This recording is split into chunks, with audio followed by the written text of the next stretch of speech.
Hi, my name is Mason Dukacek, and I want to welcome you to another episode of Fireplace Rescue with the expert color craftsman, John Bubenik. John, thanks for coming in and seeing us.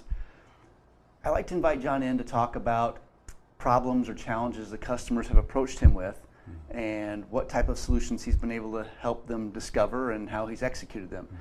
I'm betting that some of you viewing today may share some of the challenges that he's fixed. So one of them I'd like to talk about today is we were talking offline about a customer who came to you and they said that their room was too dark. And they were wondering if there was anything you could do with the fireplace to change and improve that. Can you tell us a little bit about that? Sure. This was a really fun project. Customer was fun. The project was fun. It was great. So you can see in this photo we took before we got to work with it that the mantle was dark, a lot of brick involved, and frankly she didn't want the hearth. She wanted to get rid of that. So we tore the hearth out. They were going to replace their carpet with a hardwood floor. Okay. So they did that before we came back in. And then we said, well, what would you like rather than the brick to show? And they said, well, you know, something like marble would be good. We'd really like to dress the room up and make it more refined. Sure, no problem. So rather than taking the brick out and replacing it with marble, we just covered that brick. We've got some great engineered cements that are available to us. Give us a nice smooth surface there. And then we paint on top of that to create the look of marble. So we did that around the firebox as well as on the hearth. You can see. So they got the benefit of viewing what looked to anybody else as marble without the expense or mess. Without the expense and the mess. Plus, it allows us to avoid some of the anomalies that the Mother Nature throws in at will. Such as? Well, you can have a bad spot, a little tiny bad spot on a great piece and look of marble, and then you got to go find marble that doesn't have that. So when we paint, we just don't paint that in. We have several books that we'll use to show our customers photos of marble so that they can pick something that they like. And we can also adjust the color.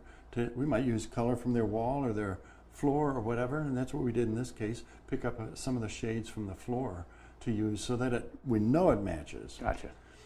So I think we showed this next photo where you can see the whole thing complete. We've got colors that we wanted. Move on to another photo or two. You can see how we created a different look for each piece of marble. Well, there's no different pieces of marble there. We had to artificially create a joint, as you can see on these next couple of photos, where the vertical piece meets the horizontal piece and the drift of the marble changes. Colors are generally the same, but the marble looks a little bit different. That's amazing. That looks like marble. That's what we want, yeah. And on the hearth, we created another flow to the marble that allows it to highlight the kind of look and feel, the softness that this particular customer wanted to achieve in that room. So how about durability? I mean, how long does it continue to look like marble? As long as the top coat is in good shape, we're great. So, and generally, something like this, it doesn't get any wear, so it'll last the rest of the life of the house. Yeah. Great. On a floor, when we do this finish, we did this in your office, put a marble finish on the floor. Which is awesome, by the way, I love it. It's just all about the top coat, that clear coat. If it starts ever looking hazy or anything like that, it's time to put another clear coat on there to keep the finish looking sharp and fresh and without that hazy look. Wonderful. John, as always, thank you for coming in and sharing your ideas and your work and your expertise with the folks who are viewing today.